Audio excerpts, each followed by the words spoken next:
अस्सलाम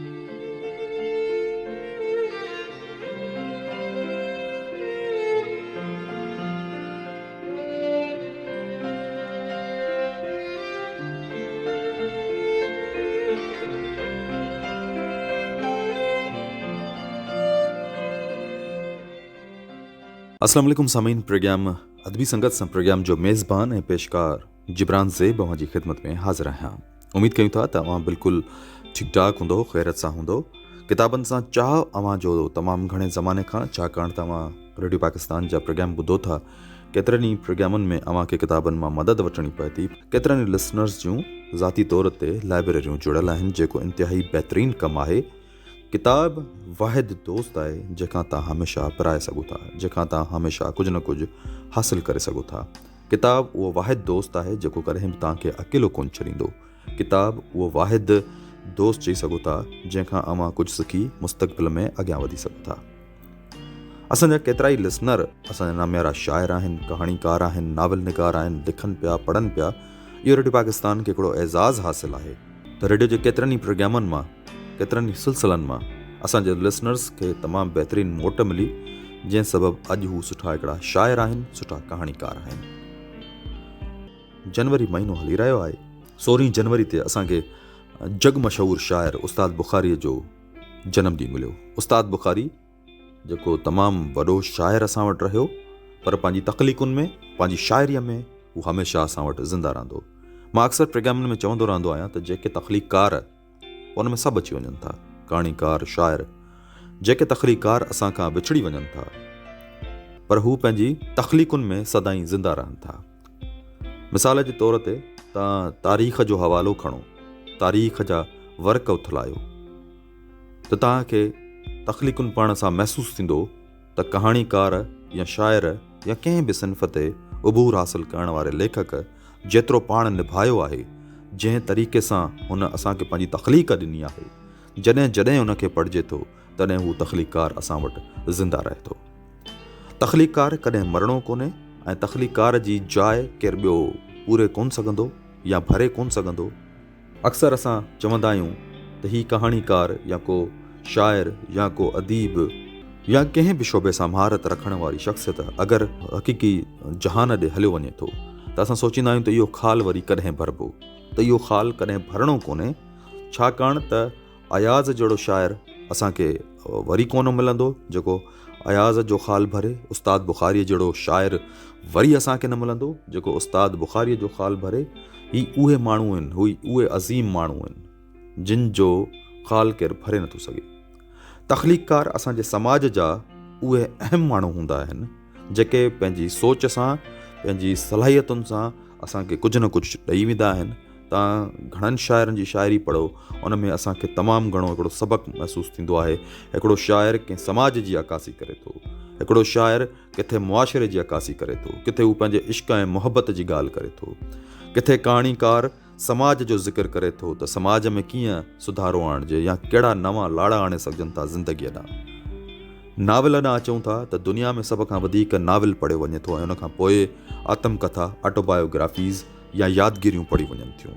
हिकिड़ो कहाणीकार जेका कहाणी लिखे थो, पंहिंजी सलाहियत सां, पंहिंजी तख़लीक़ सां ताईं पहुचाए थो, इहो हिकिड़ो वॾो कमु आहे। हिकिड़ो राइटर, हिकिड़ो शाइर, हिकिड़ो तख़लीक़कार, इहे हिकिड़ा वॾा माण्हू हूंदा आहिनि जेके पंहिंजी अज़ीम सोच सां जेको बि हू लिखनि था या जेका बि उहा तख़लीक़ असांखे ॾियनि था, इहा उन्हनि जी असांजे मुआशिरे ते हिकिड़ी महिरबानी आहे। तव्हां हिकिड़ो सादो पनो खणी ॾिसो ऐं उन हिकिड़े सादे पने ते 4 सिटूं लिखी ॾिसो, महसूसु थींदो त लिखणु एॾो सवलो न आहे ऐं लिखणु हर कंहिंजे वस जी ॻाल्हि न आहे। त असीं तमामु घणा तोराए था, असीं उन्हनि पंहिंजे वॾनि वॾनि नालनि जा जिन असांखे सिंधी अदब में बेशुमार अणथक महिनतुनि सां असांखे कमु करे ॾिनो, जंहिं ज़रिए असीं उन्हनि जूं तख़लीक़ूं उहे पढ़ी करे असीं अॻियां वधूं था, मुख़्तलिफ़ प्रोग्रामन्स में शामिलु थियूं था, शिरकत कयूं था। हूअं बि किताबु पढ़ण जो शौक़ु रखणु खपे। हूअं त असांजी ज़िंदगीअ में आम तौर ते ॿिया केतिरा ई शौक़ु हूंदा आहिनि, मुंद ते मोटरसाइकिल मटाइणी, मुंद ते मोबाइल मटाइणो, पर किताबु हिकिड़ो वाहिद शौक़ु आहे जेको गॾु करण सां किताब में उहो तव्हांखे जेको इल्मु मिले थो, जेको तव्हांखे ख़ज़ानो मिले थो, जेका तव्हांजी सोच वसी थिए थी, उहो ॿियो को बि शौक़ु पूरो नथो करे सघे। उस्ताद बुखारी जंहिंजो तालुक़ु दादूअ सां, ऐं उन जी शाइरीअ खे तमामु घणनि फ़नकारनि ॻायो आहे, मुनफ़रिद अंदाज़ में ॻायो आहे। पर मंज़ूर सखीराणी उहो वाहिद फ़नकार आहे जंहिं न सिर्फ़ु उस्ताद बुख़ारीअ जी शाइरीअ मां मञता माणी, उस्ताद बुख़ारी जी शाइरीअ में जेके सुर वर्किया उहे जॾहिं असीं ॿुधूं था त असांखे बिल्कुलु रूह खे राहत मिले थी।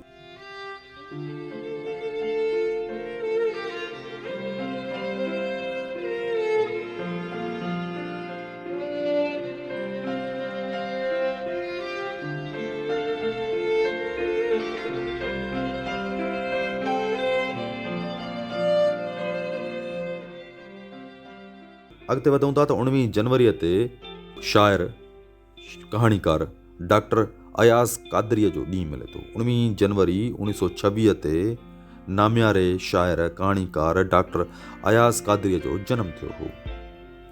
अॼोकी तारीख़ ते 20 जनवरीअ ते अज़ीम लेखक रसूल बख़्श पलीज जो ॾींहुं रहियो।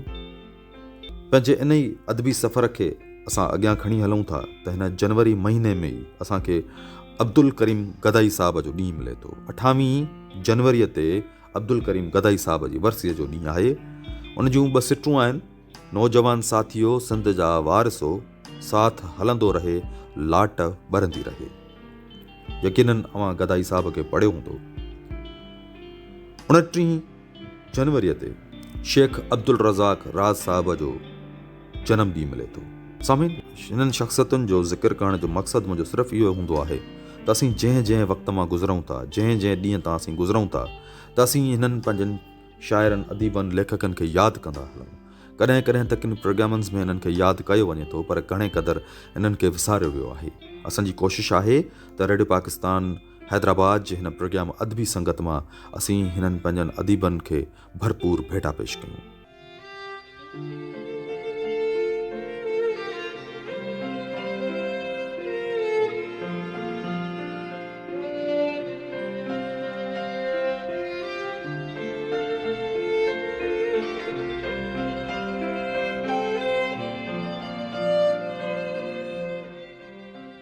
सामीन, त अॼु असां पंहिंजे प्रोग्राम में यादगार लेक्चर रखियो आहे, अल्लामा आया काज़ी यादगार लेक्चर, जंहिंमें मौज़ू आहे शाह जी शाइरीअ में मौसीक़ीअ जो अंसर। मुक़रर डॉक्टर मोहम्मद अली काज़ी, सिंधी ॿोली जो नामवर स्कॉलर, शाह लतीफ़ जा पारखू, इल्म लाइब्रेरी साइंस जा माहिर रहिया। अचो त यादगार लेक्चर ॿुधूं था, शाह जी शाइरीअ में मौसीक़ीअ जो अंसर। सिंधिया भान भट्ट चारण जाजिक मंगलहार ये सभु शाइर बि हुआ, मूसीक़ार हुआ, त इहे सभु ॿई सिफ़तूं गॾो गॾु हलियूं आहिनि ऐं इहे रिवायतूं उन्हनि अरबुनि ऐं तरखाननि जे शाइरनि में हलियूं आहिनि। उन खां पोइ वरी ॿियो मुंहिंजी पहिरीं तव्हांखे ॿुधायो त के अहिड़ा बि हुआ जेके शाइर हुआ मगर मूसीक़ार न बि हुआ, मगर उन्हनि खे मोहबत एॾी हूंदी हुई मूसीक़ी सां जो उहे हथ में खणंदा हुआ। मसलन सचल फ़क़ीर जी मिसाल था वठूं असीं हिते, या सचल खां अॻे पहिरीं शाह इनायत रिज़वी जो मिसाल वठूं। एतिरे क़दुरु मूसीक़ी सां मोहबत हूंदी हुई, पाण ॻाईंदा हुआ जो संदनि भाउ अहमद शाह हिकु दफ़े चयो त अचो शाह इनायत लंघा, यानी मंगलहारनि सां मोहबत उन्हनि जी एॾी हुई। हाणे मूसीक़ी शाह इनायत खे इन ते ज़रूरु बि को न हैरत लॻी न का हसरत थी, छो जो संदनि मूसीक़ी सां मोहबत एॾी हुई जो चयो जेकी भाउ चई रहियो आहे सो बिल्कुलु सच आहे। इन मन ई इहो अंदाज़ो लॻाए सघिजे थो त शेर में मूसीक़ी जो अंसर ज़रूरु मौजूदु रहे थो। ऐं उन खां पोइ तव्हां मीर में टारपुरनि जे ज़माने में अचो त मीर अज़ीमुद्दीन ठटवी जेको फ़तेहनामो लिखियो आहे मीरनि जी दरबार में पढ़ियो वेंदो ऐं बाक़ाइदे तरन्नुम सां पढ़ियो वेंदो हो, छो जो शेर जी जो जेको तासीर आहे उन में इज़ाफ़ो थी वञे थो हलियो उन में तरन्नुम में पढ़ण सां। शाह साहब जे मूसीक़ार हुजण जे लाइ हिकिड़ी हक़ीक़त तव्हांखे ऐं नफ़सियाती ॿुधाए छॾियां त इंसान ह्यूमैनिटी जी जे ग़ैर शऊर तबिके में जेके असीं सबकॉन्शियस माइंड चऊं था, माज़ी जा वाक़ियात मुनज़बत रहनि था उन्हनि में, इन्हनि जो इतराक हिते शाह साईं सां आहे। बिल्कुलु तव्हां इन खां अॻे खणी ॾिसो, सिंध खां ॿाहिरि वञी ॾिसो त शेर ऐं मौसीक़ी हिकिड़ो दरबारुनि में फ़रोग़ हासिल कयो ऐं ॿियो ख़ानकाहनि में फ़रोग़ हासिल कयो। दरबारुनि में मुग़लनि जो दरबारूं मशहूरु आहिनि ऐं ख़ानकाहनि में तव्हीं मुल्तान में हज़रत बहाउद्दीन ज़करिया मुल्तानी जे ख़ानकाह जो मिसाल वठो। हज़रत बहाउद्दीन ज़करिया वॾा औलिया ज़बरदस्ती गुज़रिया आहिनि ऐं साॻे वक़्त में राग जा मूजिद बहा, राग धनासरी, राग मुल्तान आहे, मुल्तानी सभिनी जा राग जी गुजरी इहे उते सिंध जा माण्हू त वेंदा हुआ उन ई 12वीं सदी में जो अञा ताईं वेंदा हुआ मुल्तानी फ़क़ीर उन ज़माने खां वठी वेंदा हुआ। त इहो ई हो। ऐं होॾां वरी मिसाल वठो होॾां शेख मोहम्मद गौस गवालियार जेको नॉर्दर्न इंडियन म्यूज़िक जे म्यूज़िशियंस जो वॾो उस्ताद हो ऐं पाण शाइर बि हो ऐं साॻे वक़्त में मूसीक़ार बि हो। ऐं उन खां पोइ ॿियो शेख आहे जो सुल्तान हुसैन शर्की उन जो हम असर हो ऐं सुल्तान हुसैन शर्की पंहिंजो जेके धुन ठाहींदो आहे धुन ठाहिण में बि शाइरी अचे थी वञे। धुन ठाहिण खां आसान त कान्हे छाकाणि धुन में बि उहे ॿाहिरि वज़न उहो नज़्म जेको जहिड़ो मौसीक़ी में आवाज़नि जो इतिहाद आहे ऐं उन्हनि जी तरकीब आहे त धुननि ठाहिण में बि उहा ई अचे थी वञे ऐं सुल्तान हुसैन शर्की उहा ई वञी उनखे ॾेखारींदो हो।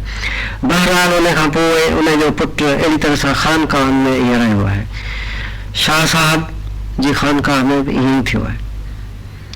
शाह साहब वॾो माहिर हो मौसीक़ी जो। आम माण्हू खणी इख़्तिलाफ़ बि कनि मगर एॾियूं साबितियूं आहिनि जो सिंध में जंहिं वक़्त में मुग़लनि जो दौर हो या मुग़लनि खां पोइ कॾहिं मुग़लनि जे गवर्नर जो दौर हो ठट्टे जो शहर मौसीक़ी जो वॾो मर्कज़ हो ऐं उन खां पोइ सिंध जी छाकाणि जो ठट्टो मर्कज़ हो वॾो त इन जे करे सॼे सिंध में उन मौसीक़ी जे लाइ क्लासिकल मौसीक़ी जे लाइ मुहबत पैदा थी वई। अगरचे जेको अवामी मौसीक़ी या लोक गीत उन्हनि खे कोई नुक़सानु कोन पहुतो उहे पंहिंजी जॻह ते क़ाइमु रहिया छाकाणि उन्हनि में सिंधी तहज़ीब जेका आहे सा बंदि आहे इन जे करे उहा रही।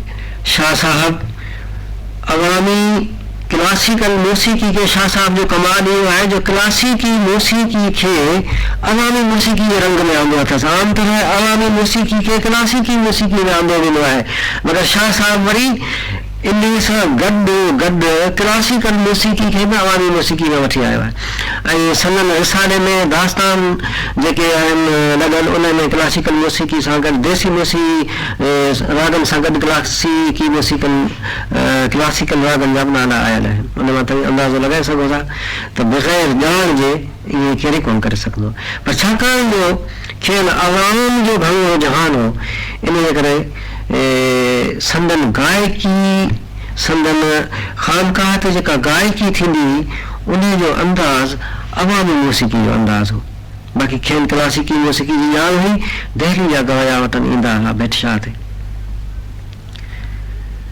हाणे शाह साहब जी मौसीक़ी शेर में मौसीक़ियत जे उनसर ते ॻाल्हाईंदे एतिरो माण्हू चई सघे थो त संदन वॾो कमाल इहो आहे तंबूर जी ईजाद। हालांकि तंबूर पहिरियों चौतार 4 तारूं उन्हनि पाण 25 तार ईजाद कयूं। उन 25 तार जे ईजाद में मौसीक़ारनि में चवण मुताबिक़ इहो फ़ाइदो थियो जो ठेके जी का ज़रूरत कान थी रहे उन में उहा जेका तार आहे उहो सॼो ठेके जो कमु ॾिए थी। ऐं शाह साहब जे ज़माने में संदन गायकी जो जेको अंदाज़ हो उहो इहो हो जेको अञा ताईं हलियो अचे। थोरी उन में कुझु तब्दील थी वई आहे जेके पहिरीं तंद हणणु चवंदा हुआ। उन्हनि तंद हणण सां छा थींदो हो जो राग जे सुरनि जी वज़ाहत थी वेंदी हुई सॼी त कहिड़ा सुर था लॻनि कहिड़ो राग आहे राम कली थो अचे या राणी थो अचे कल्याण थो अचे या कहिड़ो राग थो अचे उन्हनि सभिनी खे ख़बर पइजी वेंदी। उन खां पोइ झड़ थींदी हुई उन झड़ में तार मंझां उन ठेके जी वज़ाहत थी वेंदी हुई त कहिड़ो ठेको थो अचे। उन झड़ खां पोइ ॿियो तबिको थींदो हो सॾ जो जेको हर वाई जो मुख़्तलिफ़ थींदो हो ऐं उन सॾ खां पोइ बैत ऐं उन बैत खां पोइ वाई। इहा हिकिड़ी हूंदी हुई शाह साहब जे ज़माने में ईजाद। इन सां सिंधी माण्हू एॾो मायूस आहे जो हिकिड़ी तरफ़ क्लासिकल मूसीक़ी तमामु बहितरीनु नमूने में ॻायो पियो वञे त ॻाइण खे छॾे आम माण्हू जेको आहे उन ते जेकॾहिं का रिकत जी कैफ़ियत तारी थींदी त शाह साईं जे राग मां तारी थींदी, छो जो उन राग जो जेको मज़मून आहे उन मज़मून ऐं उन मज़मून जी प्रेज़ेंटेशन ऐं अदायगी जेका आहे उहे ॿई मिली हिकिड़ी एॾी कैफ़ियत पैदा थियूं कनि पाण में जो माण्हुनि ते उन्हनि जो तमामु घणो असरु थिए थो। शाह साहिब जे ज़माने खां वठी ग्राम में माण्हू ॻाईंदा अचनि, ग्राम में ॻाइनि। हाणे हिन राग जा 3 आस्थान थियनि था, तार आस्थान, मंदिर आस्थान, मध्य आस्थान। तार आस्थान बहरहाल तमामु मथे जो थींदो आहे ऐं मंदिर आस्थान हेठि जो थींदो आहे, विच जो, ऐं तंहिंखां अॻु जो हिन वक़्तु मूंखे यादि नथो अचे। त साईं जिन जे दौर में उहो ग्राम जंहिंजो नालो ॿियो आहे हिन वक़्तु मुंहिंजे ज़हन खां निकिरी वियो आहे, उहो ग्राम में ॻाईंदा हुआ।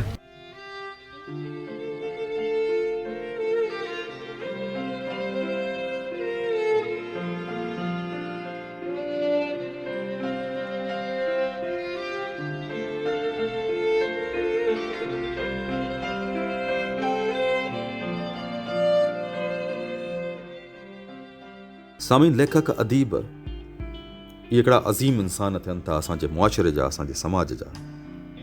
असां हिकिड़ो यादगार इंटरव्यू रखियो आहे, मूंखे यादि आहे इहो इंटरव्यू मुंहिंजो ई रिकॉर्ड थियल आहे त रेडियो पाकिस्तान जे इन ई स्टूडियो मां जितां ही प्रोग्राम नशर पियो थिए, इन में ई कंहिं ज़माने में नामियारे लेखक रसूल मेमण जो इंटरव्यू रिकॉर्ड कयो वियो हो। ही उहो ज़मानो आहे जॾहिं जनाब नसीर मिर्ज़ा साहब रेडियो पाकिस्तान हैदराबाद जा पाण स्टेशन डायरेक्टर हुआ। अदल सुमरो साहब ऐं डॉक्टर रसूल मेमण साहब ॿई नसीर मिर्ज़ा साहब सां मिलण आया हुआ ऐं उन ज़माने में इहो हिकिड़ो यादगार इंटरव्यू असां रिकॉर्ड कयो हो। डॉक्टर रसूल मेमण थोरो ई अर्सो पहिरियों असांखां हमेशह लाइ मोकिलाए वियो, पर हुनजो हिकिड़ो यादगार इंटरव्यू जो हिसो असीं पंहिंजे प्रोग्राम अदबी संगत में शामिलु करियूं था। अॼु असांजे प्रोग्राम में मशहूरु कहाणीकार मोहतरम रसूल मेमण गुफ़्तगू कंदा ऐं रसूल मेमण जो नालो मां सम्झां थो कंहिं तारीफ़ जो मुहताज न आहे ऐं हू मौजूदा दौर जो उहो नाविल निगार ऐं कहाणीकार आहे जेको मुसलसिल लिखी रहियो आहे ऐं तमामु सुठो लिखी रहियो आहे, जंहिंजो कलम अॼु बि थको कोन्हे को। 70 खां पोइ सिंधी कहाणी में जिन कहाणीकारनि पंहिंजे फ़न खे मञरायो उन्हनि में रसूल मेमण जो नालो नुमाया आहे ऐं उनजी कहाणियुनि जा केतिरा ई किताब शाया थी चुका आहिनि ऐं उनजे शाहकार किताबनि में अमुन जे नाले, उषा जी आशा, चिचर ज़िंदगी जा काफ़िला, 29 औरतूं, हलीमा, नजूमी नाविल ऐं ॿिया केतिरा ई किताब शामिलु थियनि था। मां सम्झां थो वॾो तइदादु आहे रसूल मेमण जे किताबनि जो ऐं इन करे मूं इहो लफ़्ज़ इस्तेमालु कयो त हू अॼु जे दौर जो अकेलो लेखक आहे जंहिंजो कलम थको न आहे, पाण खे मञरायो आहे ऐं असांजी ख़ुशी जी ॻाल्हि आहे जो असीं हुन सां गुफ़्तगू कयूं था पिया। छा हाल आहे, ख़ुशि आहियो? तबियत ठीकु आहे? कीअं पिया महसूसु कयो तव्हां एॾो सफ़र आहे? लाज़मी आहे जॾहिं तव्हांजी पहिरीं कहाणी शाया थी 70 खां पोइ इहो ॾहाको आहे, 70 खां 80 वारो जेको पीरियड आहे, इन में रिसाला बि तमामु घणा हुया ऐं अदब बि हिकिड़ो शानदार नमूने सां जेके सीनियर राइटर सां लिखंदा हुया ऐं तव्हां कीअं था सम्झो त उहो दौरु ऐं अॼु जो दौरु ऐं पंहिंजो जेको इहो तख़लीक़ी तव्हांजो सफ़रु रहियो आहे अॼु ॾींहं ताईं, उन जे बारे में थोरो पंहिंजो। 1970 वारो जेको सिंधी अदब जो दौरु आहे उन में घणो करे जेको सिंधी अदब उन वक़्तु तख़लीक़ थियो उन में जेको आहे हिकिड़ो जेके चइजे स्ट्रेट फॉरवर्ड माना त हक़ीक़त निगारी, समाजी हक़ीक़त निगारी, समाजी हक़ीक़त निगारी हुई ऐं ॾाढियूं सादियूं कहाणियूं सादे नमूने सां लिखियल जीअं आम माण्हूअ खे सम्झ में अची वञनि। सो उहो दौरु अहिड़े क़िस्म जो दौरु हुयो ऐं उन दौर जूं जेके कहाणियूं हुयूं उन्हनि जे कामयाबीअ जो सबबु इहो आहे त उहे आम माण्हूअ खे सम्झ में ईंदियूं हुयूं ऐं उन्हनि में जेको आहे हिकिड़ा वॾा राइटर्स हुया उन दौर जा जिन 1970 ताणी ऐं 1970 खां पोइ बि 1980 ताणी हिकिड़ो पूरो दौरु उन सां गॾु हलंदो पियो अचे पर जेकॾहिं ॾिसो तव्हां आलमी अदब जो जेकॾहिं उन सां तव्हां हिकिड़ो भेट कजे। कजे त उन भेट में इहो आहे त उहो असांजो पूरो असां हिकिड़ी शइ चवंदा आहियूं त सिंधी कहाणीअ खे असां उरूज बख़्शियो आहे, जी पर हक़ीक़त इहा आहे त मां सम्झां थो त असां या उरूज सिंधी कहाणीअ जो ॾिठो ई न आहे। आलमी मयार ते जेसिताणी असां नथा पिया लिखूं, हाणे आलमी मयार ते अॼुकल्ह जेके शॉर्ट स्टोरी आहे या नॉविल आहे, सभ खां पहिरियों ज़रूरी आहे त उनजो मुतालियो कयो वञे ऐं आलमी मयार ते कहिड़ियूं शयूं पसंदि कयूं वञनि थियूं या उन्हनि जे स्टैंडर्ड्स ते जेके आहिनि उहे पंहिंजो लहनि थियूं पई, इहो ज़रूरी आहे। छो जो सुभाणे जेकॾहिं असांजूं कहाणियूं तर्जुमा थी करे ॿियनि लैंग्वेजिस में ज़बानुनि में उन्हनि माण्हुनि ताणी पहुचनि त उन्हनि वटि इहो हुजे त सिंधी अदब वाक़ई हिकिड़ो तमामु वॾो अदब आहे।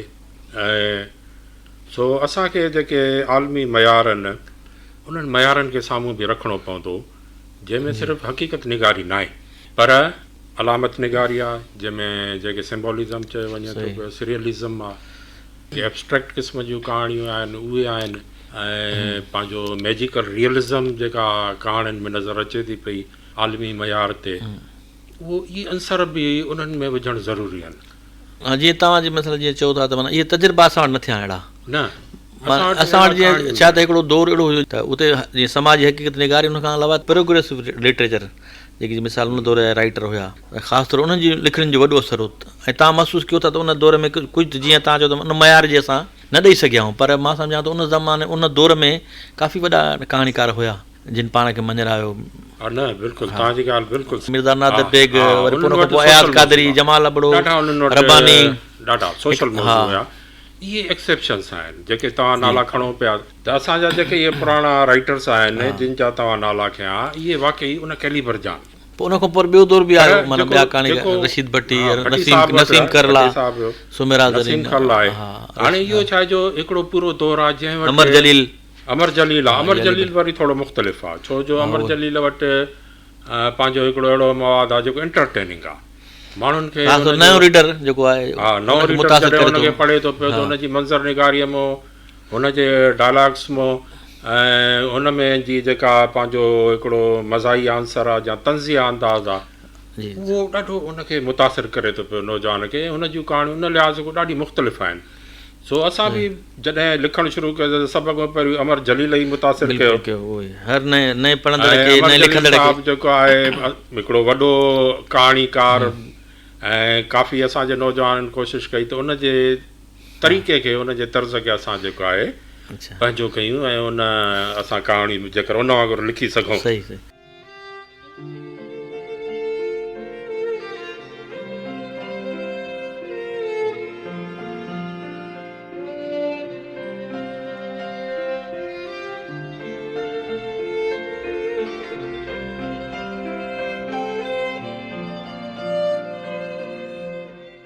सामीन, प्रोग्राम अदबी संगत जो वक़्तु पंहिंजी पुॼाणी ताईं पहुचे थो। प्रोग्राम जे पेशकार ऐं मेज़बान जिब्रान ज़ेब खे इन ई दुआउनि सां इजाज़त ॾींदो। शाल जिते हुजो आबाद हुजो।